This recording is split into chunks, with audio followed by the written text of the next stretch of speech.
So, dann Muito bem, herzlich willkommen. Schön, dass ihr dabei bem-vindas. Que seid bom que estão conosco zu unserer Reihe We nessa Connect. série de eventos Tecendo Laços América Latina e Saxônia-Anhalt em Debate. Weaving Connections, ou Tecendo Laços, é uma série de eventos sobre perspectivas locais e globais sobre a transformação socioecológica. Eu sou Geraldine Mormand, responsável pelo setor de formação aqui da Fundação no estado de Saxônia-Anhalt e vou coordenar o evento. A primeira reunião será com a Fundação Heinrich Böll no Brasil e o tema será agricultura. E fico muito feliz em saudar nossas convidadas, especialistas e militantes do Brasil e da Saxônia-Anhalt, que vão trocar suas ideias e informações. Que bom que estão conosco. Emília Jumalines, coordenadora de projetos da Fundação Heinrich Böll no Brasil, na área da agricultura. Ela foi isso, e agora é especialista também em agroecologia, ou seja, da prática agrícola associada com os movimentos sociais. Que bom que está conosco, Emília. Gostaríamos de saudar também a Cláudia é agricultora na propriedade Sonnengut Gerster, no sul da Saxônia-Anhalt, e é membro da Associação da Agricultura Familiar na Alemanha Central, que luta por uma agricultura resiliente em termos sociais e ambientais e para a criação de condições quadro políticas adequadas. Além disso, contamos com a presença de Annette von Schönfeld. Bem-vinda, Annette. Ela é coordenadora do escritório da Fundação Heinrich Böll no Brasil e vai dar o pontapé inicial. Annette. Olá, Geraldin. Olá, um abraço e um bom dia do Rio de Janeiro. Eu sou Annette von Schönfeld, coordeno as atividades da Fundação Heinrich Böll no Rio de Janeiro há 6 anos. Estou nesta função, me alegro sobremaneira que temos a oportunidade de conversar nesse dia. Um abraço a todas na Saxônia-Anhalt e a Emília também, que até final de fevereiro ela trabalhou com agricultura na nossa representação. Ela hoje trabalha como assessora de uma deputada estadual, ou de uma deputada do Rio de Janeiro. Cláudia Gerster, bem-vinda, Cláudia, membro da Associação da Agricultura Familiar Alemanha, que não conheço, não conheci até hoje. Ora, em poucas palavras, eu gostaria de comentar o trabalho da Fundação Heinrich Böll aqui no Brasil. São mais de 35 representações do mundo inteiro, 6 das quais na América Latina. Todos trabalham com 2 tópicos importantes, que são democracia e direitos humanos, e a outra é justiça socioecológica e transformação socioecológica. No Brasil, temos outro tema focal ainda, que são os desafios da digitalização. A política de proteção de dados contra fake news, etc. E digitalização até na agricultura, um tema muito importante nessa terra em que nos encontramos. Drones, perfeição, aperfeiçoamento, digitalização.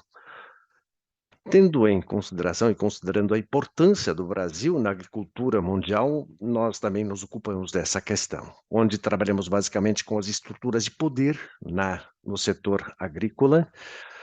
A Emília vai poder comentar isso e o trabalho sobre agrotóxicos, pesticidas.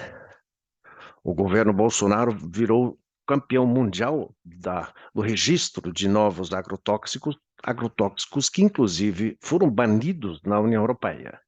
Ora, nós trabalhamos nessas questões, apoiamos o intercâmbio, também esse intercâmbio que nós realizamos nesta manhã brasileira. Nós publicamos pesquisas, conferências, reuniões técnicas e damos apoio a parceiros no Brasil que se ocupam dessas questões. Caso queiram saber mais, consulte o nosso site. A todos e a todas, um excelente debate. E passo a palavra de volta a Geraldine. Muito obrigado. Muito obrigado, Annette, pelas palavras de introdução. Ora, nesse primeiro momento, nessa hora, nós queremos falar sobre as relações globais e a ação local na agricultura. Vamos falar de paralelos, de diferenças nos desafios no Brasil e na Saxônia-Anhalt. Vamos conhecer as diferenças e as proximidades da situação. Queremos saber também como está a situação atual, principalmente dos pequenos agricultores nos dois países, nas duas regiões, e quiçá aprendamos também com as lições aprendidas, que vocês aprenderam na sua luta pela transformação socioecológica. Quem sabe nós comecemos lentamente a primeira pergunta para Emília. Emília, você poderia nos explicar, para que todo mundo saiba de que estamos falando, a estrutura agrária do Brasil? Como é que está a agricultura e a situação agrária no Brasil? Qual a estrutura que é importante a gente saber? Bom dia. Saudar as minhas colegas aqui do Rio de Janeiro, a Nete, Manuela, saudar também a Geraldine e a Cláudia, é um prazer estar aqui, agradeço pelo convite. É difícil dar essa resposta num curto período, porque para falar da estrutura fundiária brasileira, a gente tem que passar, né, por alguns elementos chaves do próprio processo de colonização do nosso país que veio a se tornar o Brasil. A estrutura fundiária brasileira que a gente tem hoje tem, em grande medida, relação com o modelo colonial ao qual nós fomos submetidos, né? Uma economia colonial muito calcada, baseada na exploração da terra e na produção agrícola de monoculturas, né? Então, esse fato ele é muito relevante para a gente entender, ele não justifica em sua totalidade, mas ele explica em parte por que hoje o Brasil ainda tem um nível de concentração fundiária muito grande, né? Cerca de 1% da população chega a ser proprietário de 50% das terras agriculturáveis do nosso país. E aí, quando a gente fala de um país de dimensões continentais, né, 50% do território é muita coisa, as terras agriculturáveis é muita coisa, né?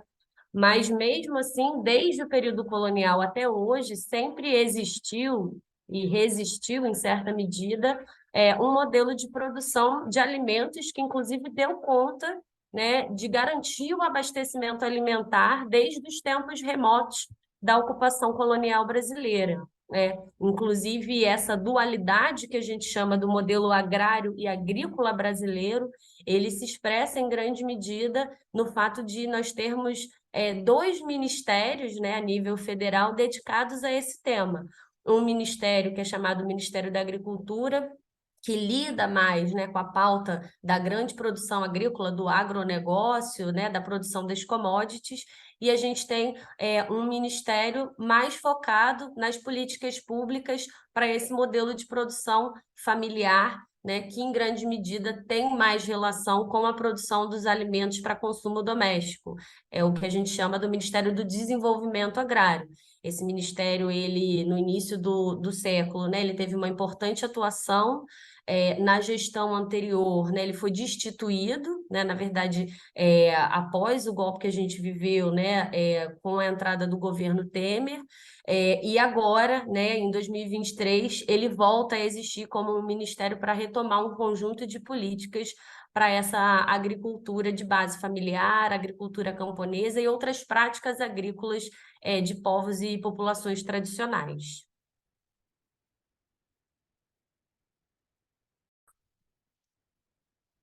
Muito obrigado. Obrigado, Emília. Você já teceu, ou seja, traçou panorama desde a colonialização do Brasil, da monocultura, da exportação, e já disse também que em poucos minutos é impossível traçar o quadro agrário do Brasil. E, ao mesmo tempo, essas dimensões continentais do país, 1% da população proprietária de 50% das terras agricultáveis, ora, e a dicotomia dos dois ministérios, um de desenvolvimento agrário, outro de agricultura. Bem interessante essa divisão das duas esferas que existe desde a colonialização.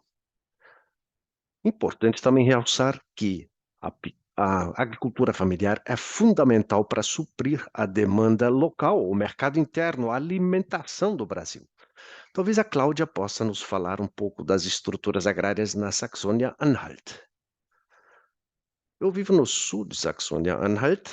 Saxônia-Anhalt é um estado de muitas terras agricultáveis. O nosso estado tem em torno de 1,1 milhão de hectares de áreas agricultáveis. Pequena parte é pasto, o resto é lavoura, sob arado. Terras aradas de uso intensivo. Ora, nessa região também, nada se compara com a condição brasileira e com um país de dimensões continentais com história de colonialização, mas para a Alemanha nós também temos uma divisão até extrema, ou seja, entre as terras agricultáveis e as propriedades. Ora, 6%, digamos, de todas as empresas agrícolas têm mais de 1.000 hectares de terras agricultáveis, de lavoura. 6% apenas tem mais de 1.000 hectares. Mas, ao mesmo tempo, eles são responsáveis por 39% de toda a lavoura do estado. Uso intensivo, uma agricultura intensiva, enquanto as propriedades biológicas são apenas 9% de todas as propriedades agrícolas, ou seja, a cultura em si, a agricultura é intensiva, com muita ligação para a exportação, ou seja, ligada ao que produz para a exportação. Pouco beneficiamento de produtos agrícolas e pouca criação de gado. Desde 1999 até 2022, o número de gado, cabeças de gado, de porcos, na suinocultura, na bovinocultura, caiu pela metade. A vocação é agrícola, lavoura. Há algumas estruturas de criação em confinamento. Há poucas empresas também daquelas biológicas que trabalham com a criação extensiva de gado, mas é pouca criação de gado e muita agricultura. Por isso, pouco adubo orgânico, pouco adubo proveniente da criação de gado. Os nossos solos são de bela qualidade. Na região de Magdeburger Börde, por exemplo, são solos muito férteis, por isso as pessoas investem na lavoura, na agricultura e não na pecuária. Cada vez menos pessoas trabalham na agricultura no nosso estado. No momento, direi eu que talvez, alguns números, talvez em 1999 ainda eram 111 mil pessoas ocupadas com emprego na agricultura, hoje 25% a menos, ou seja, mecanização cada vez mais presente, cada vez menos trabalhadores, menos mão de obra nessa lavoura. Sempre uso de equipamentos mecânicos, implementos agrícolas, nitrogênio, adubação química, etc. Por isso, o lobby é muito forte, ou seja, os de uso intensivo do solo não querem mudanças, não querem transformação. Existem associações de pequenos agricultores, da agricultura familiar, mais ou menos 10% das pessoas que trabalham na agricultura biológica militam nos movimentos que defendem a agricultura ecológica, a comercialização regional, o beneficiamento in loco para garantir que toda a população tenha comidas e alimentação saudável. Esses são os dados básicos no nosso estado de Saxônia-Anhalt. Muito obrigado pelas informações, Cláudia. Cada vez menos pessoas trabalhando na agricultura, mecanização, agricultura intensiva, adubação química e 9% de empresas ou de estabelecimentos agrícolas de cunho biológico que pretendem produzir alimentos saudáveis para a região e assumem a sua militância, seu compromisso político com a agricultura. Claro que as relações são incomparáveis com o Brasil, mas existe uma desigualdade também. Ou seja, quem ocupa, quem utiliza essas terras e de que forma. Talvez as duas possam comentar, talvez a mídia possa começar, possam se referir a, ou seja, destacar quais seriam os maiores desafios, desde a sua perspectiva, os maiores desafios no desenvolvimento agrícola do Brasil, e depois a Cláudia responderia também com os desafios da Saxônia-Anhalt. Emília, maiores desafios. Bom, eu destacaria dois grandes desafios que eu acho que nós temos hoje, inclusive como não apenas no campo de quem está lidando com a gestão e com a execução, né, de políticas públicas, mas como sociedade brasileira. O Brasil hoje, né, segundo indicadores, tem 33% da sua população em situação de insegurança alimentar grave, passando fome, e quase cerca de metade da população com algum grau de insegurança alimentar, né? Então, a gente inclui nesse percentual, por exemplo, pessoas, famílias, né, que têm dúvidas hoje sobre a certeza da aquisição dos alimentos de amanhã, né? Então, a gente já considera que esse tipo de família vive com um grau de insegurança alimentar, né? Você não ter a segurança de que você vai poder comer bem, em quantidade e em qualidade adequadas num futuro próximo, né? Esse retrocesso, ele foi gravíssimo, né? Esse dado da insegurança alimentar, ele recrudesceu, né? Ele piorou muito nos últimos anos. No início desse século, a gente viveu um ciclo virtuoso de políticas de combate à fome, né? E, enfim, uma série de fatores, incluindo a própria crise política e econômica que a gente viveu, né? E é importante destacar que esses dados eles recrudescem antes mesmo da pandemia da Covid, né? Que depois aprofunda ainda mais esse quadro de fome no Brasil. Então, acho que como sociedade mesmo, né? A gente tem esse grande desafio, que é reverter esse quadro que chega a ser criminoso, né, de fome num país com características como a nossa, de intensa sociobiodiversidade e capacidade produtiva de alimentos, né?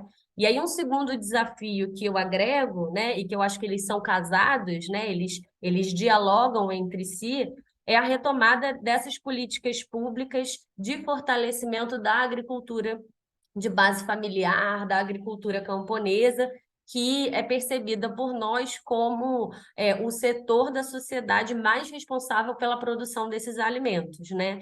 Então, fortalecer essas políticas públicas permite que a gente tenha uma redução no preço dos alimentos, né, e que a gente faça esse alimento chegar a um preço mais favorável à mesa da população brasileira. Acho que esses são dois grandes desafios centrais que a gente tem, aí repito, como sociedade, né? Como eu havia comentado, houve um desmonte severo de políticas públicas, né, que precariza a condição de vida no campo, né? A Cláudia comentava sobre esse desafio da sucessão rural, né, da permanência da juventude no campo. Aqui no Brasil isso também é um desafio, né? Mas a gente acredita, enfim, eu acredito, né, inclusive também como pesquisadora e pela minha atuação militante, né? Eu sou associada a um centro de pesquisa em soberania e segurança alimentar, que a gente entende que a evasão, né, a saída da população no campo, ela muitas vezes ela se dá por uma condição de ausência de políticas que assegurem a vida digna, que assegurem uma saída, um escoamento para a sua produção de alimentos, né? Então tem todo um conjunto de políticas públicas que podem fomentar dinâmicas econômicas e sociais nos territórios rurais e até mesmo urbanos, né? O Brasil tem e cresce cada vez mais a importância das políticas públicas e as experiências de agricultura urbana nas grandes cidades e nas regiões metropolitanas. Só para finalizar a pergunta, já que a gente trabalha sempre com essa dualidade dos modelos de agricultura, né? Acho que por parte do modelo, né, que a gente tem do agronegócio brasileiro, sem dúvida, o desafio é trabalhar numa agenda para que esse modelo não impacte, né, no desmatamento das florestas, então, na redução do desmatamento, não apenas da Amazônia, mas de outros biomas, como, por exemplo, do Cerrado, né, que é um bioma que se localiza principalmente na região central do nosso país e que tem uma função muito importante de abastecer os rios brasileiros, é um grande reservatório de água que nós temos no nosso país. E, além do desmatamento, uma questão que eu acho que é relevante e desafiadora é trabalhar na redução do uso dos agrotóxicos, que também cresceu muito nos últimos anos aqui.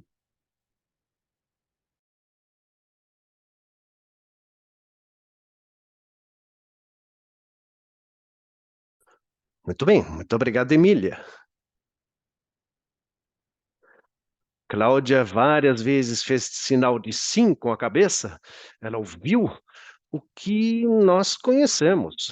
Ou seja, a situação não é comparável, não se compara o Brasil com Saxônia-Anhalt, mas há vários paralelos, vários denominadores comuns que nos fazem dizer sim, evasão da população rural, a migração para as cidades, a urbanização, como garantimos uma vida digna no meio rural, como garantir também a sucessão nas propriedades. Talvez a Cláudia possa nos falar um pouco sobre a estrutura agrária e sobre a situação socioambiental. A Emília também falou da insegurança alimentar de quase 50%, se também calculamos as pessoas que não sabem o que comprar e adquirir amanhã. Nós vamos falar sobre insegurança alimentar nos próximos minutos. Agora, alimentação e a produção de alimentos no Brasil, como ela depende da agricultura familiar e quais os laços que nos unem, quais as relações comerciais entre Alemanha e Brasil, Europa, que impactam em produtos baratos, citando a soja, por exemplo, e que depois no Brasil resultam numa insegurança alimentar, em função do uso das terras. A Cláudia, vamos ouvir primeiro a Cláudia. Ora, os desafios, ora, é surpreendente, quer dizer, não é surpreendente, no fundo, há muitos paralelismos, muitos paralelos entre as nossas situações, embora a distância seja de mais de 10.000 quilômetros. Veja bem, as pessoas que vivem no meio rural sempre têm as mesmas reivindicações. Elas querem garantir resiliência, sustentabilidade e querem que a agricultura e o mundo tenham um futuro. Aqui na Saxônia-Anhalt, primeiro desafio é garantir terra, já que temos muitas tentativas de grandes empresas adquirirem as terras, as propriedades, os terrenos. Nós vamos falar sobre isso, nós temos um grande problema de ter terra para produzir. A concentração de terra é um problema muito grande até na Saxônia-Anhalt. E com isso, temos riscos para a diversidade. Quanto maiores as propriedades, maiores as monoculturas. Politicamente, não encontramos uma solução para isso ainda. Lutamos há anos contra essa concentração das terras. E o agrobusiness, a agricultura industrial com pesticidas, com adubação química, muitas empresas têm sua sede aqui na Alemanha, até implementos agrícolas, as empresas exportam para o mundo inteiro. Ora, a gente faz testes também com os animais e temos uma redução drástica da biodiversidade e as mudanças climáticas até impactam em nossas terras. As pessoas sentem isso na pele. Começaram a sentir isso na pele. Muito tempo falaram que, não se sente nada, não deve ser tão grave. Quem não trabalhava com agricultura não tinha sensibilidade para as mudanças climáticas. Hoje, a sociedade se deu conta e sente na pele quais os impactos da mudança climática. Por isso é necessário mexer em todos os países, já todas as alavancas para armazenar, para estocar CO2, carbono. A agricultura é uma das chaves, ou seja, o capitalismo que predomina na agricultura, ele tem que parar. Ou seja, a agricultura não, o solo não é multiplicável, não é mercadoria que pode ser multiplicada. Tem que ficar muito claro a todos que o lucro não pode dominar na terra e na agricultura. A nossa luta é bem essa também, ou seja, somos apenas uma gota no oceano, já que as nossas empresas são poucas entre as empresas agrícolas aqui na Alemanha. Agora, temos outros elementos, como no Brasil. São poucas as pessoas que trabalham na agricultura. A nossa política de integração de imigrantes é bastante restritiva. As pessoas que migram para a Alemanha têm dificuldade de chegar à Alemanha e depois ainda encontram enorme dificuldade no meio rural, porque as nossas vilas, o nosso meio rural não estão preparados para receber migrantes. Apesar de termos um amplo leque de atividades, elas poderiam trabalhar conosco. As integraríamos de braços abertos. É muito difícil, em termos sociais, políticos e econômicos, e temos ainda a espada de Damocles da tecnologia genética verde. A gente tem que ter muito cuidado com o que vai criar de problemas adicionais. Esses são os desafios que nós enfrentamos na Saxônia-Anhalt, em nossos tempos, onde, a princípio, os políticos sempre deveriam se associar às associações setoriais para solucionar os problemas. Ora, claro, temos pessoas em insegurança, ou seja, com alimentação precária, temos até pessoas, são pouquíssimas pessoas, é um número crescente, que têm dificuldade de comprar alimento. Mas, no fundo, a nossa política de preços de produtos agrícolas é completamente errada. É o mercado, é a concentração de poder que dominam e que fazem os preços. São questões sociais, não são apenas questões agrícolas. Muito a ver sociedade e agricultura, e muito tem que ser analisado no seu conjunto e não de forma avulsa. Muito obrigado. Muito obrigado, Cláudia, pelas explicações das diferenças e dos vários campos de atuação e os desafios que você identificou. Garantir solo para produzir terra, evitar a concentração de terras. E, ao mesmo tempo, eu achei muito interessante você comentar que implementos agrícolas e agrotóxicos, muitas das matrizes dessas empresas são alemãs. A Alemanha ganha dinheiro com isso, com a exportação, de tratores a pesticidas. As duas também falaram da mudança climática e dos impactos que ela tem nas pessoas. Cláudia também disse, ora, o solo não é uma mercadoria que pode ser multiplicada. Só existe um solo, não temos como multiplicá-lo, não temos como produzir solo.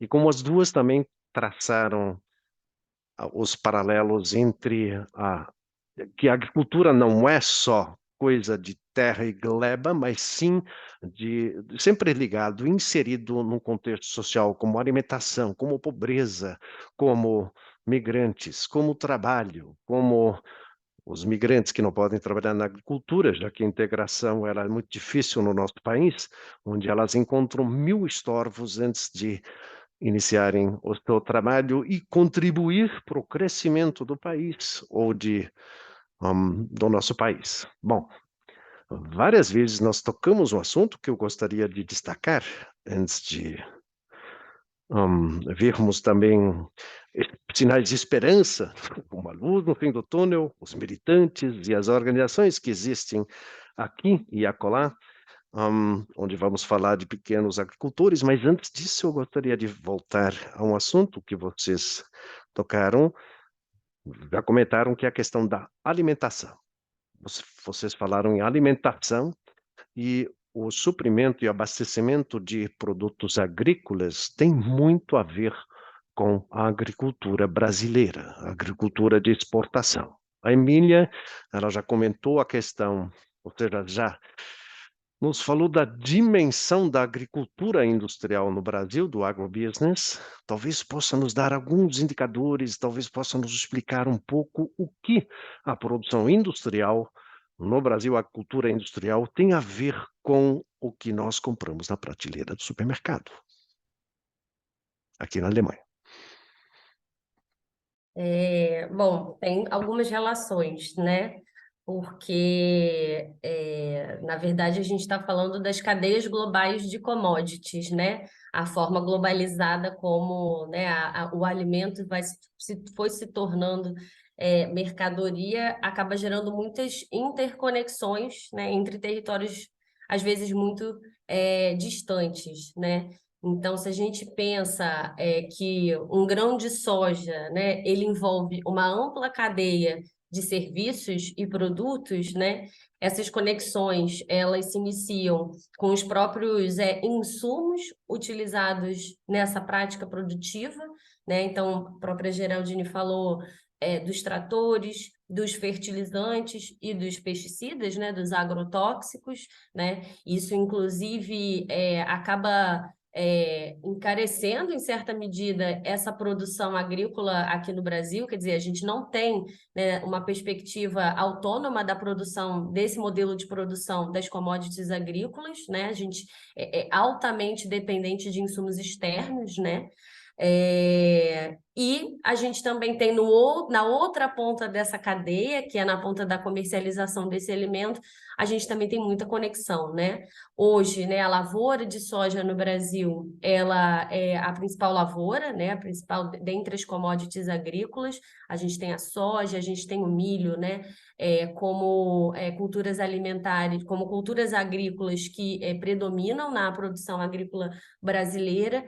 E o principal destino desses grãos está vinculado, né, à exportação do grão in natura para uso, né, de ração animal. Então, a gente tem uma pequena parte que é processada e que é utilizada como óleo, mas a nossa maior exportação ela se dá do grão in natura, e isso acaba significando, em termos econômicos, né, que a gente agrega muito pouco valor a essa commodity agrícola, porque ela é comercializada nessa forma in natura, e hoje o principal comprador da soja brasileira é a China, mas há outros destinos também, sendo um deles a própria União Europeia. Então, quando a gente está falando, né, de consumo de carnes, mesmo carnes que sejam produzidas nesses outros territórios, muitas vezes os insumos para essa suinocultura, né, para essa avinocultura, ela remete à produção de grãos, principalmente de soja, aqui no Brasil, né? Então, eu destacaria que há uma relação, tanto do ponto de vista dos insumos necessários para essa produção, como também na ponta da comercialização lá na frente, né? A soja, ela é um elemento importante das cadeias de produção de carne.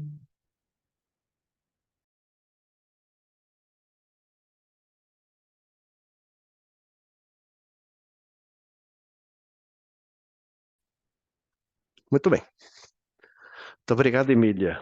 Isso é fascinante, porque, como você descreveu, por um lado, a dependência dos implementos dos insumos, por outro lado, a exportação de um produto não beneficiado que depois é convertido em carne via pecuária, via gado de abate. Essa dependência é dupla, ou seja, tem vários fatores. Por um lado, caros os insumos, caros os implementos, por outro lado, barata a exportação, e depois lá se transforma em carne, seja na China, seja aqui na Europa. Talvez a Cláudia possa pegar esse fio e ir puxando-o a partir da Saxônia-Anhalt. Ora, eu acho que 2018 nós fomos uma manifestação. Chega, esse é o nome da manifestação, chega dessa alimentação, estamos fartos, não queremos mais esse modelo. Fomos a Berlim, a nossa capital, onde reivindicamos e apelamos a todos os agricultores na Alemanha de abrir mão do uso da soja brasileira. Só com isso que vai haver uma mudança, só com isso que vai haver uma mudança do modelo agrário brasileiro. Porque nós sabemos, olha, a nossa produção de carne, a carne é barata aqui, porque a soja em grão é barata. Ou seja, o grão de soja que vem sem beneficiamento, sem processamento nenhum, a população alemã, a população europeia, ela tem que reduzir o consumo de carne e é preciso produzir de forma sustentável. A soja exportada para a China, para a União Europeia, não é sustentável. Esse produto, quando a proteína Nós queremos que as empresas, os estabelecimentos agrícolas trabalhem com leguminosas, com ração animal daqui mesmo, e não comprar isso do Brasil. As proteínas devem ser produzidas aqui na Alemanha. Favas, ervilhas, seja lá o que for. E naquele momento a gente se dá conta, ora, nós agricultores e agricultoras, aí pensamos, mas como é que eu faço isso? Como é que eu produzo proteínas aqui na Alemanha para não ser obrigado a comprar soja? Será que eu tenho que ter tantas vacas ou tantos bois para engorda? Ora, os agricultores e as agricultoras começam a mudar a sua filosofia e a estrutura do seu estabelecimento. Quando abrem mão e deixam de importar soja, hum, eles começam a pensar qual é a densidade populacional máxima, quantas cabeças de gado, quanto eu vou criar. Eu vou ter que produzir proteínas, talvez eu vou criar suínos não em confinamento, mas sim em pasto, ou seja, no campo. Mas, claro, a indústria ela quer que a gente siga esse modelo que a Demília traçou. Eles querem exportar por um lado e importar baratinho para depois transformar isso em carne. Esse problema exige uma solução conjunta, com resistência, com militância aguerrida, hum, porque a base alimentar da humanidade, ela é destruída no Brasil e nós também não ganhamos com isso. Ou seja, no fundo, a nossa biodiversidade também deixa a desejar se todo mundo compra soja e usa soja brasileira. Nós temos frigoríficos enormes aqui, por exemplo, um frigorífico que abate 20.000 porcos dia. Não vamos falar nem em condições de trabalho dos que lá trabalham no frigorífico das pessoas, mas esse sistema tem que parar, a gente tem que pôr um fim a esse sistema, senão não tem saída. Bem isso. Que impressionada também, diz a Geraldine, como você colocou as suas reivindicações, a sua pauta. Você disse, até mostrou também alternativas da prática agrícola, da prática da vizinhança, da vida na terra, no meio rural, no trabalho com a terra. Existem opções, há saídas. Não é necessário ficar atrelado à soja brasileira. Proteína pode ser produzida aqui para a ação animal. Criar ciclos fechados na agricultura. É uma luta contra políticas adotadas pela indústria, pelo governo, já que eles querem lucrar duas vezes, uma vez vendendo implementos e insumos e outra vez comprando a soja barata. Muito obrigado pelas palavras muito claras. Vocês tocaram em uma questão que eu gostaria de analisar mais a fundo. Não sei se são impactos ou consequências daquilo que acabam de dizer. Ora, primeiro, a pergunta dos pesticidas agrotóxicos. E as duas também falaram em mudança climática, ou pelo menos em regiões ameaçadas de destruição, seja a floresta amazônica, o cerrado, seja mudança climática aqui na Alemanha. Emília, talvez você possa tocar nesses dois assuntos, pesticidas, destruição, agrotóxicos no Brasil, talvez possa nos falar dos insetos, da grilagem, ou seja, dos impactos da agricultura industrial.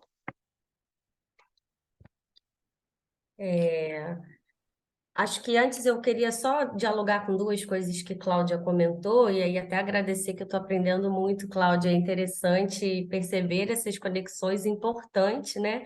A gente também se reconhecer nas lutas, né? Apesar das diferenças, claro, entre os dois países, né? No tema dos agrotóxicos, em certa medida eu também respondo essa pergunta que você fez, Geraldine. Há uma reflexão e uma, inclusive, bandeira política das organizações, né, que lutam pela redução do uso dos agrotóxicos, que chama atenção para os seus impactos na saúde, tanto na saúde humana como na própria natureza. Há uma denúncia de que existe hoje um duplo padrão nas relações comerciais, né? Em algumas localidades, hoje você tem determinados agrotóxicos ou combinações de agrotóxicos proibidas. mas essas mesmas localidades, elas compram no comércio internacional muitas vezes produtos que vêm de países aonde esse mesmo agrotóxico é permitido. Então, a gente percebe que há um duplo padrão e que isso poderia ser eliminado, né? Se eu proíbo o uso de um determinado agrotóxico no meu território, porque eu entendo que ele tem um potencial cancerígeno, que eu entendo que ele impacta a natureza e a saúde da minha população, eu também quero que esse mesmo agrotóxico não seja utilizado em outros territórios, né, em termos de uma solidariedade internacional, né? Eu não quero nem que a minha população seja afetada por esse agrotóxico, nem nenhuma população de qualquer país que seja, né? O que a gente tem hoje é que o Brasil, ele comercializa os seus produtos muitas vezes para locais que têm determinados agrotóxicos aqui aprovados, mas lá proibidos. A gente chama isso de um duplo padrão no comércio internacional, né? E a gente entende que isso precisa ser eliminado. Os impactos dos agrotóxicos são diversos, inclusive esse é um dos temas no qual a gente tem muitas situações de pesquisadores e de ativistas que sofrem assédio pela sua luta ou pelo seu trabalho científico, né? E isso já há até alguns anos é um dado bastante conhecido e reconhecido. Um pesquisador da área da medicina, da área da saúde, ele identificou traços de agrotóxico no leite materno. E essa pesquisa, ela foi realizada numa das principais regiões de produção de soja no estado do Mato Grosso, né? Então a gente tem a saúde humana sendo comprometida pelo agrotóxico desde a sua primeira infância, né? Isso mostra o quanto que a gente e aí a gente hoje fala muito de agrotóxicos, mas o tema do transgênico ele também é sempre válido de ser resgatado, né? O quanto que a gente faz o uso dessas substâncias sem sequer saber o seu potencial de complicações na saúde humana e no meio ambiente. E como Cláudia falou, né, os impactos que a gente já percebe, quem tem esse trabalho mais direto, quem é produtor, quem é agricultor, ou quem tem um acompanhamento direto com as práticas produtivas, percebe o impacto das mudanças climáticas, o fato de você ter, às vezes, uma geada, por exemplo, num momento, né, que você precisa de um tempo quente, ou de você ter uma temperatura extremamente quente quando a sua produção quer um tempo mais frio, né? E um outro impacto que acaba sendo silencioso, mas que os agricultores identificam muito, é a redução dos insetos, né, que cumprem uma função central na agricultura, que é a polinização, né? Então, sem dúvida, os impactos são diversos. Eu destacaria um último impacto do uso dos agrotóxicos, que é a contaminação da água, né? A gente tem um programa que precisa de muito mais, né, de se tornar muito mais robusto, mas a gente tem um programa de monitoramento da qualidade da água que identifica traços de agrotóxicos na água, que inclusive vai para as cidades, né? Esse tema eu acho que ele é importante porque ele permite a conexão campo e cidade, o impacto direto está no agricultor ou no produtor ou no trabalhador rural, mas ele também chega à população da cidade. E aí, por fim, só comentar que alguns dessas problemáticas elas se expressam de forma maior nas cadeias globais de commodities, na grande produção para exportação, mas essa discussão ela também é importante para a gente a nível doméstico. Na semana passada, a gente teve um caso, por exemplo, que no Brasil ganhou uma grande repercussão, que foi identificado trabalho análogo à escravidão, é assim como a nossa legislação chama, numa produção de suco de uva para consumo doméstico, né, mais de empresas. Então, a gente também precisa fazer essa discussão nos alimentos que consumimos domesticamente. A gente também precisa, a nível doméstico, fortalecer os circuitos de comercialização para que a gente não tenha casos como esses, né? Para a gente identificar de onde vem o suco de uva ou qualquer coisa que a gente consuma, de onde vem, quem produz e em que condições produz, né? O desafio para a transição justa ela é muito maior nas cadeias globais, na cadeia das commodities, mas ela também é um desafio para alguns produtos, alguns alimentos que a gente consome até internamente.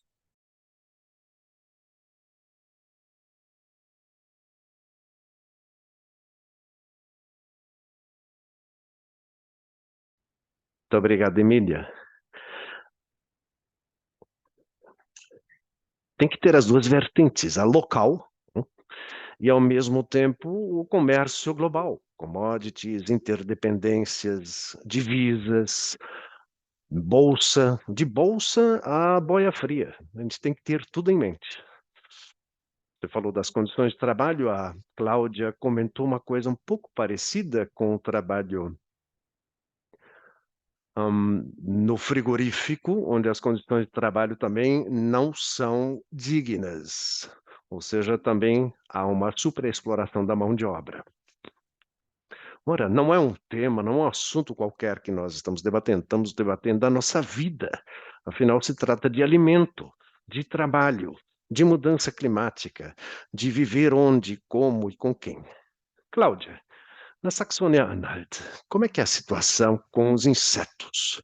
Uma mortandade, uma redução das espécies e da quantidade de insetos, de polinização. A Emília, ela descreveu muito bem esse ciclo, ou seja, nós produzimos até pesticidas que vendemos caros para o Brasil ou para outros países, pesticidas banidos no mercado europeu, depois o produto contaminado é exportado do Brasil para a União Europeia ou para a China, e depois vira alimento e ração animal.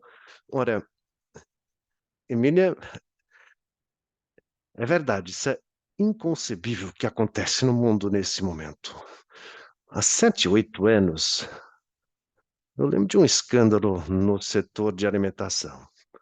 Havia sementes cobertas de produtos que são nicotinoides, ou seja, com base em nicotina, as abelhas, elas pegaram, ou seja, entraram em contato com esse produto via orvalho, que bebiam, muitas abelhas morreram, e aí se descobriu que esse revestimento da semente é nocivo, extremamente nocivo para as abelhas. Pois foi proibido esse produto. Agora, eu lembro de uma atividade com muitos agricultores na época, até na agricultura convencional, e vários agricultores eram só homens, quase só homens, com aquelas empresas de grande porte. Elas falaram: olha, se não temos como proteger a semente, não sabemos como vamos ser agricultores no futuro. Esse é um dos principais problemas. É a estrutura. Essa estrutura, ela amarra você nesse sistema. Se você trabalha com monoculturas de grande porte, você não tem como abrir mão de pesticidas. Você se torna dependente, viciado em agrotóxicos. Monoculturas, combate de pragas, ou seja, você vive numa dependência múltipla nesse sistema econômico, onde, por um lado, eu posso ganhar dinheiro, mas só se eu entro no sistema, se eu funciono de acordo com as regras desse sistema. Se eu quero sair desse sistema, eu tenho que mudar o meu estabelecimento, o meu modelo econômico, eu tenho que mudar, transformar a fundo o que eu faço, questionar o que eu faço, qual é o tipo de agricultura que eu estou praticando. E com isso, temos um problema na Alemanha também, ora, há décadas, formação de agricultores, sistemas de cursos, etc. No fundo, as pessoas só sabem fazer agricultura convencional, a tradicional. Só sabem pegar o pulverizador e o adubo químico, resolvem o problema. Se nada funciona, daí a tecnologia genética verde. E, de uma outra forma, a gente tem que sair desse círculo vicioso. Se eu saio desse sistema, aí eu vou tirar o lucro das grandes empresas, das empresas de grande porte. E aí que começa a revolução que a gente está fazendo quando começa a fugir desse sistema. Por isso que há tanta resistência por parte do sistema predominante. É necessário repensar, fazer uma releitura da cultura. Aí há pioneiros que fazem isso e fogem a essas dependências. É preciso produzir onde consumimos. Regionalização do consumo. E com isso, eu não tenho mais os problemas que eu acabo de citar. Aí as pessoas, aí fica claro que eles falam com duas línguas. Por um lado, eles aumentam os padrões, ou tornam os padrões mais rigorosos aqui na Europa, e depois os padrões não são aplicados em outros países. O problema dos duplos padrões, que a Emília acaba de citar. E claro, sempre há subterfúgios, a possibilidade de fugir aos controles, tanto faz, sempre vão encontrar uma possibilidade de ganhar dinheiro, seja com CETA e outros acordos comerciais. A pergunta crucial: quem alimenta o mundo? Quem alimenta a população local? Somos nós, os pequenos agricultores, a agricultura familiar. E isso tem que ser divulgado a cada momento. Os meus colegas e as minhas colegas sempre dizem, os convencionais da agricultura normal falam, não, a gente tem que alimentar o mundo. Não, nós não vamos alimentar o mundo.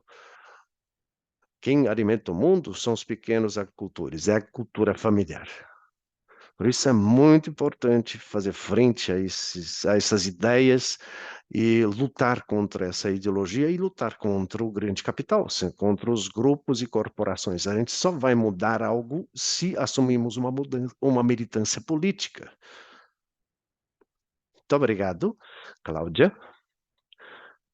Você construiu uma ponte para a minha próxima pergunta. A próxima pergunta que eu gostaria de avaliar com vocês é a questão das alternativas, das estruturas alternativas, dos militantes, da cultura familiar, da situação das pessoas que assumem que vestem essa camisa, que assumem esse compromisso da militância política, uma militância contra aglomerados industriais de grande porte, grandes corporações, onde poucas pessoas ganham muito dinheiro com a produção intensiva de produtos. Emília, a situação no Brasil, qual é a situação dos militantes da agricultura familiar, quem luta por uma sustentabilidade e por uma segurança alimentar? Como essas pessoas se encontram nesse momento?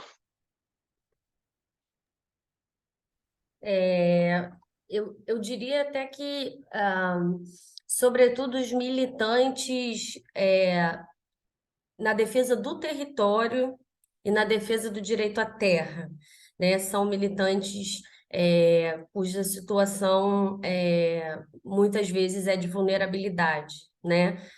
Tem a ver com a primeira pergunta que você me fez, né? E aí que eu fui lá para o processo, né, da nossa economia colonial. A terra e o direito ao território continuam sendo um desafio central e um direito negado de parte significativa para parte significativa da população.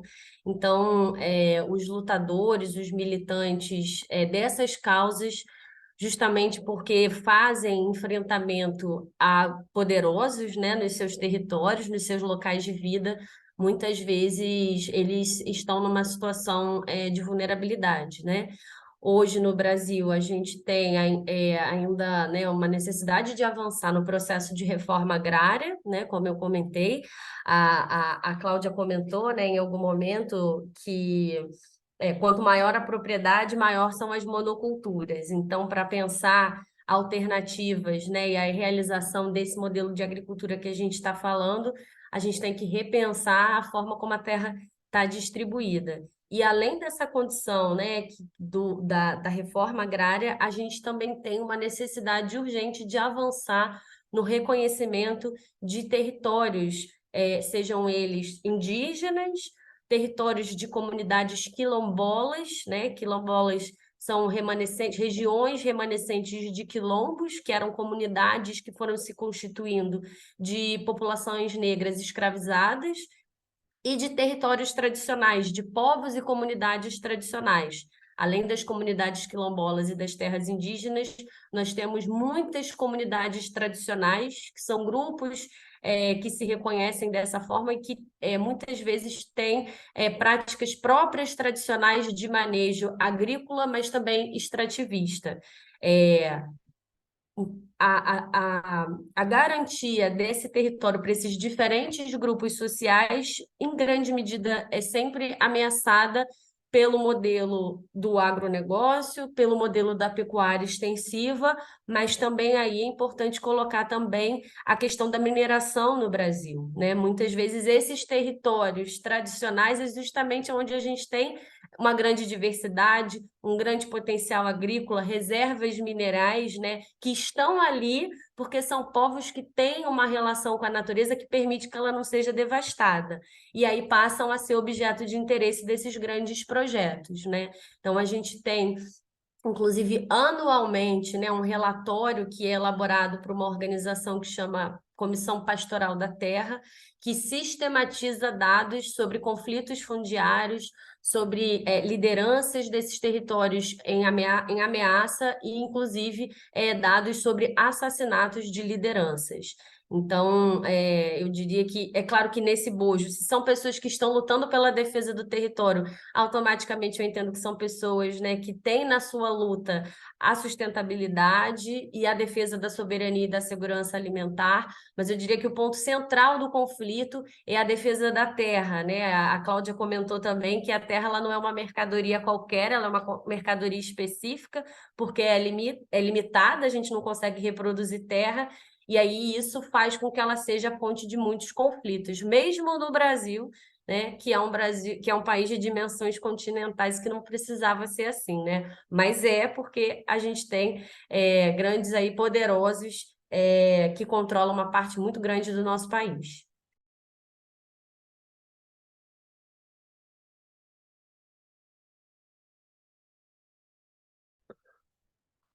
Muito obrigado, Emília.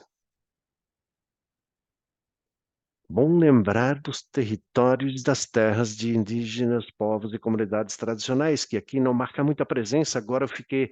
Olha, é imensa a dimensão brasileira, ou seja, dimensão continental, mesmo assim, a terra cobiçada, e é um produto em litígio, ou seja, vem o agronegócio querendo invadir e acabar com territórios tradicionais, ou as terras de pequenos agricultores, que daí deixam de ter a sua base de vida e sustento. A Cláudia, ela já falou que se trata de assumir uma militância política.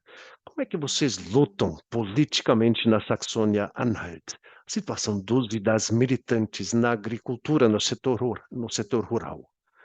Eu li alguma coisa no site da Associação da Agricultura Familiar, eu li arrendamento de interesse público. O que é isso? Talvez possa explicar o que é esse negócio do arrendamento regido pelo interesse público.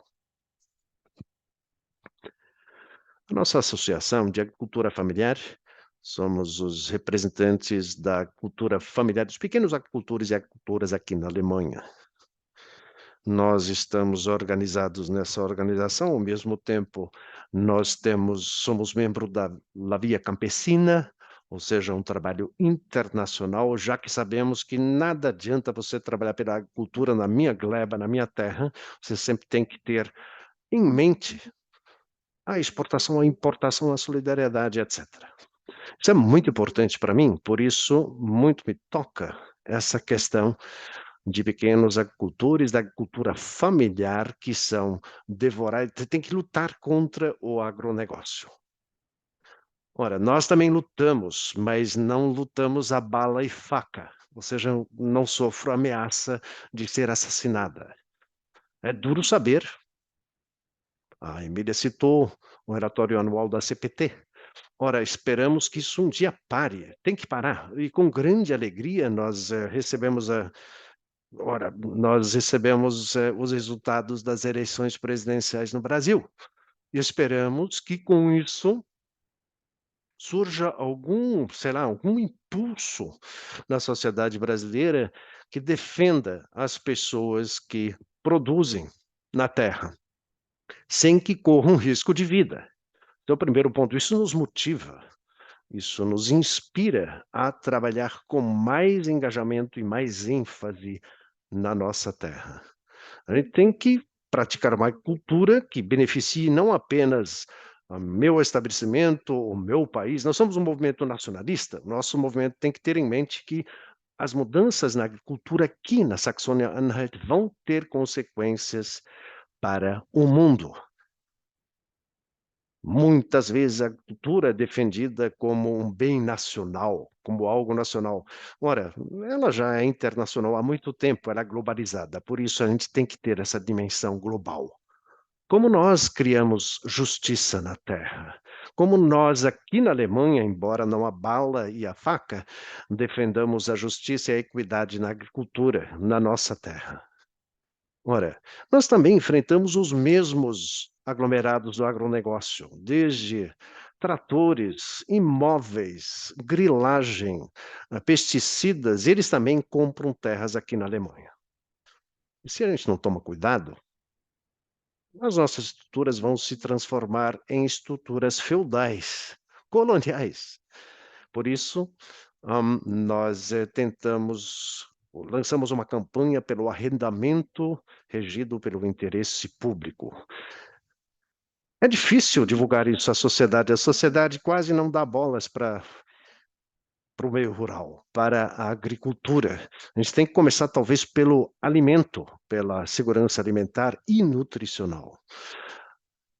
Mostrar a eles que há interesses capitalistas que não ligam para a segurança.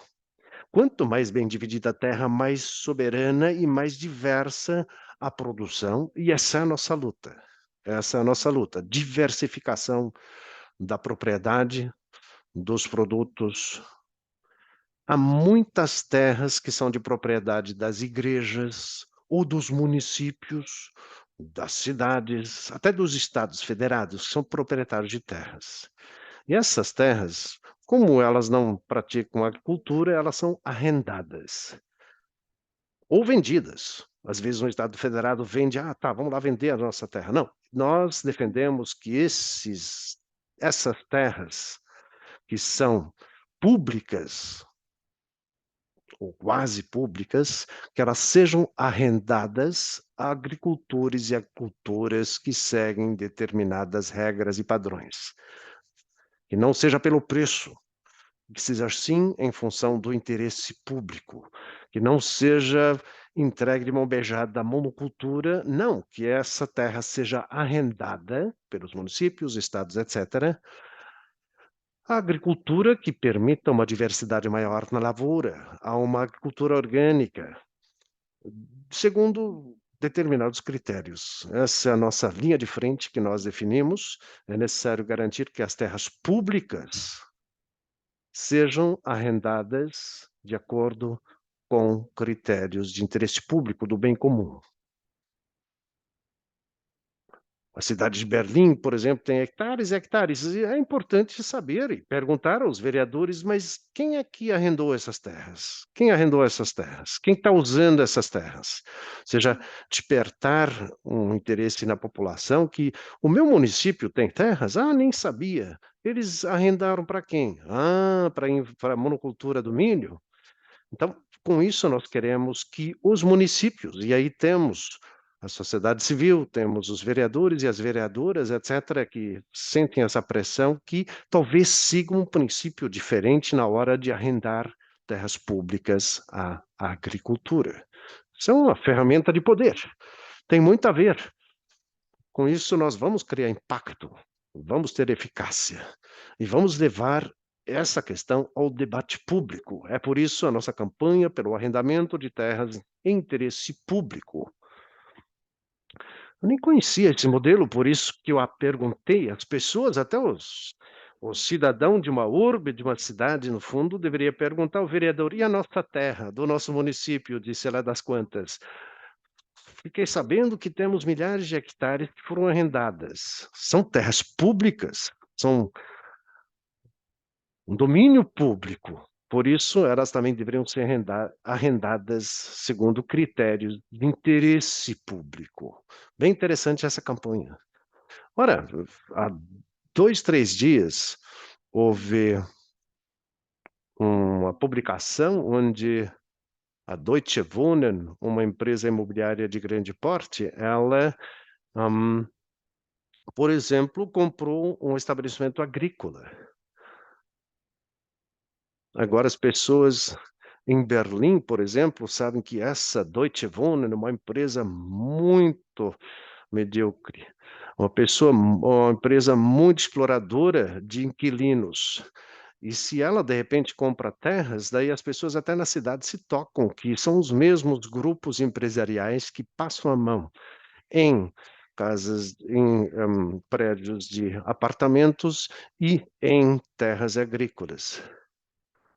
4 ou 3% da população trabalham na agricultura. Aqui na Alemanha, ninguém se interessa pela agricultura e pela propriedade das terras. Só querem que a prateleira no supermercado esteja repleta de produtos. É necessário criar alianças por isso. Chegando ao final, pelo menos em termos de tempo, uma última pergunta. Como nós fomos rápidos no nosso debate. Ora, corremos por tantos assuntos importantes que descobrimos muitos paralelos e laços que nos unem. Ora, talvez a última pergunta a vocês duas. O futuro, a bola de cristal, a Emília. Ora, houve a mudança de governo no Brasil, novo presidente. Você vê alguma luz no fim do túnel? Ou seja, você tem esperança? Você vê alguma oportunidade de algo mudar no Brasil nesse período? De algo mudar e tomar seu rumo certo? E qual seria a sua visão para uma agricultura justa e sustentável no Brasil? Bom, apesar dos muitos desafios, né, alguns deles a gente colocou aqui, não há dúvida de que os ativistas pela soberania alimentar, pela agroecologia, pela agricultura orgânica, pela agricultura familiar, chegam em 2023 com mais esperança, né, do que estivemos nos últimos anos, né? Nós falávamos agora na última pergunta sobre a questão da violência, né, que é sofrida por ativistas, né? A gente teve essa grande tragédia que ganhou também repercussão internacional, que foi o assassinato do Dom Phillips e do Bruno Pereira, que eram dois ativistas, né, indígenas e defensores da Amazônia, né? Quando eu falei dos defensores do território, é da terra, é da água, é da floresta, são dos bens naturais, né? Não só da terra em si. Então, esse é um caso, né? Um exemplo aí de ativistas que faziam essa defesa e foram brutalmente assassinados. E aí, a título de exemplo, né, para exemplificar o que vai nos dando esperança após esse difícil período eleitoral que a gente viveu ano passado, hoje nós temos pela primeira vez um Ministério dos Povos Indígenas, liderado por uma mulher indígena, grande liderança, que é a Sônia Guajajara. A gente tem uma FUNAI, que é a Fundação Nacional, agora chamada dos Povos Indígenas, né? Inclusive foi uma requisição do movimento que esse órgão mudasse o seu nome de Fundação Nacional do Índio para a Fundação Nacional dos Povos Indígenas, né? Já que há uma pluralidade de povos indígenas no Brasil. A gente tem uma presidenta mulher indígena, né, também, e aí a gente tem também a viúva do Bruno Pereira, né, que foi brutalmente assassinado, também assumindo um cargo nesse Ministério dos Povos Indígenas, né, então a gente vai vai vendo reparações, se é possível, né, talvez não seja, mas são sinalizações importantes, né, um outro exemplo é a própria irmã da Marielle Franco, né, que aí é uma ativista que foge um pouco ao nosso tema, mas que é uma grande referência no Brasil, que é a Marielle Franco. A gente tem aí a irmã dela, que também é uma militante, né, que assume também o Ministério da Igualdade Racial, né? Não é um governo que se dá em condições tranquilas, a gente teve um processo eleitoral muito acirrado, a gente tem uma composição parlamentar a nível nacional muito desafiadora, né, com presença de parlamentares do espectro da extrema direita, né, que seguem reproduzindo, que seguirão certamente reproduzindo nos próximos 4 anos, né, a política que a gente viveu de forma muito dolorosa nos últimos 4 anos aqui no Brasil, mas essas sinalizações elas nos trazem muita esperança e quando a gestão federal ela coloca o combate à fome como central, como agenda prioritária do governo, inclusive como aconteceu, né, no primeiro mandato do presidente Lula da Silva, em 2003, né, que inclusive é uma grande, assim, né, é um grande lamento a gente perceber que na primeira gestão dele a fome foi uma bandeira prioritária e que agora ela tem que ser novamente uma bandeira prioritária desse governo, mas quando ele coloca isso, né, e a gente sabe que quem alimenta, né, é a agricultura familiar, são as práticas agrícolas tradicionais, a gente tem, né, uma rusga de esperança de que para combater a fome a gente vai resgatar um conjunto de políticas que foram bem-sucedidas, inclusive muitas premiadas internacionalmente, né? O PAA, que é o Programa de Aquisição de Alimentos, virou uma grande bandeira do governo e ganhou visibilidade internacional. Era um programa que justamente fazia aquisição de alimentos da agricultura familiar e entregava esses alimentos em instituições públicas, né? Porque a gente tem aqui no Brasil esse desafio de popularizar o acesso ao alimento saudável, né? Porque por uma série de motivos, inclusive por falta de incentivo, muitas vezes ele chega às grandes cidades por um preço que não é acessível a todos e todas, né? Então, a gente tem aí essa esperança de uma retomada dessas políticas. A minha visão de transição justa, eu vou, para sintetizar e não me estender muito, né, resgatar também uma coisa que a Cláudia falou e que eu gostei muito.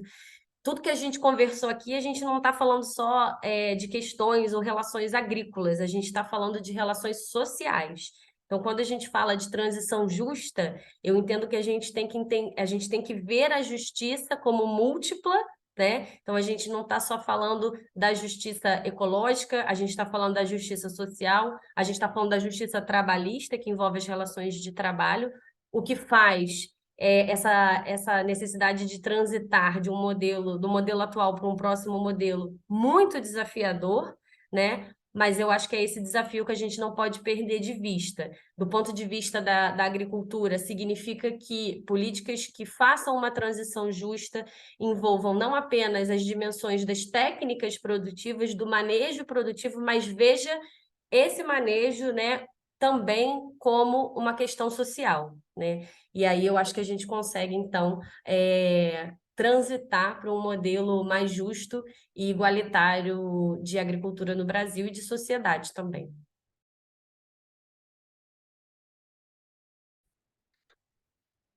Muito obrigado, Emília. Cláudia, para finalizar, gostaria de compartilhar as suas ideias, a sua visão de uma agricultura justa e sustentável na Saxônia-Anhalt e em outras regiões do mundo. Há muita razão de não perder a esperança, de ter esperança.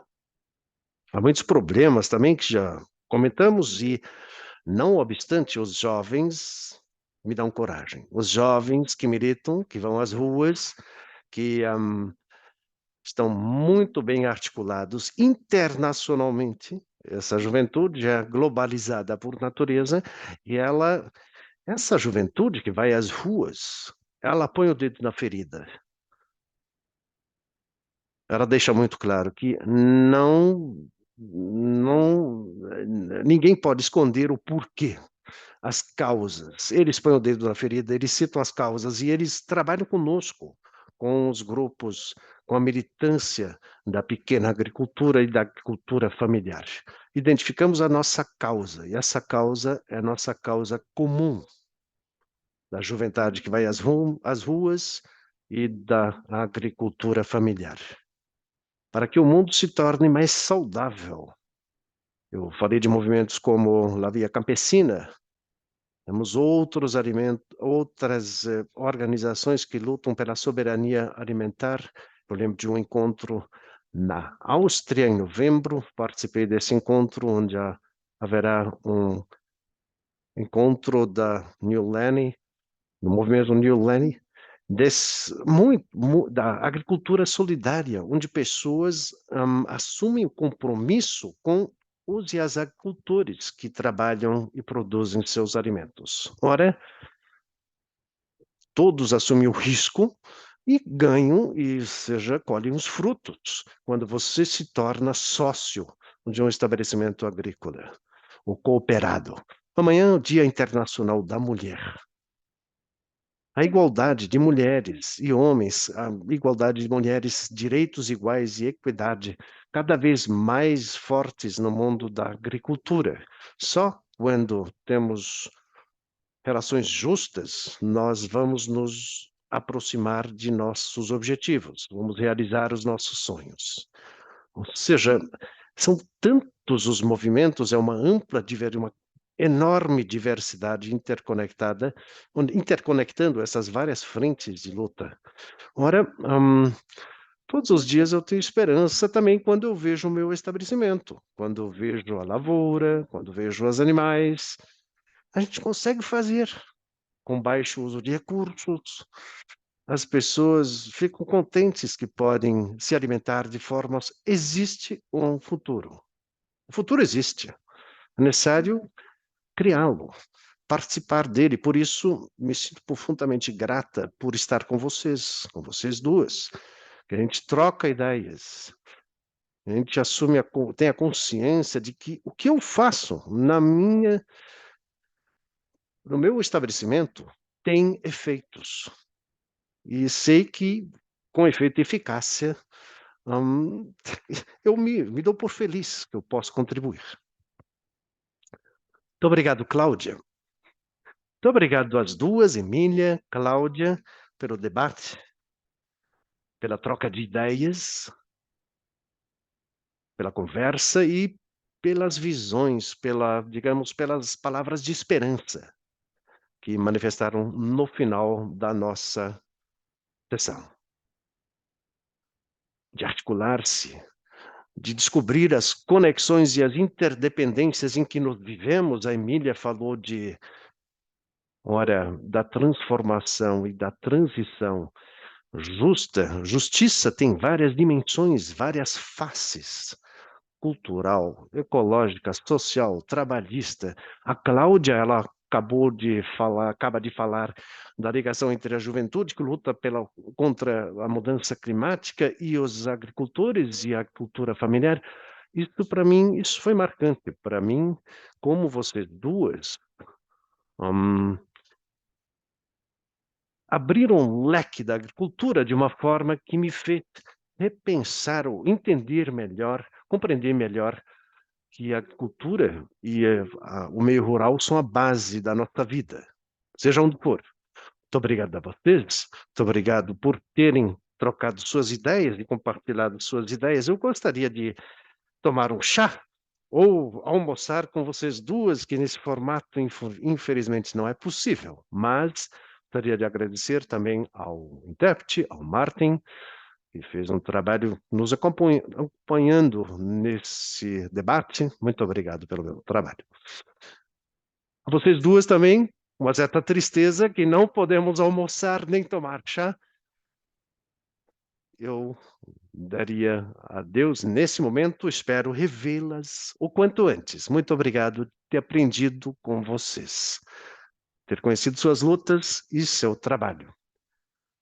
Tecendo Laços é a série de eventos. Nós vamos dar continuidade aos debates em abril, onde vamos conversar com pessoas de El Salvador sobre direitos reprodutivos, novas informações e novidades sobre as demais atividades podem ser encontradas em nosso site bel-saxon-anhalt.de e bel.org, no br.org no Brasil, org.br, aliás, as duas também no Insta. Sintam-se à vontade de acompanhar o nosso trabalho. Muito obrigado, Emília. Muito obrigado, Cláudia. Até a próxima. Muito obrigado também, diz a Cláudia. Muito obrigado. Muito obrigada.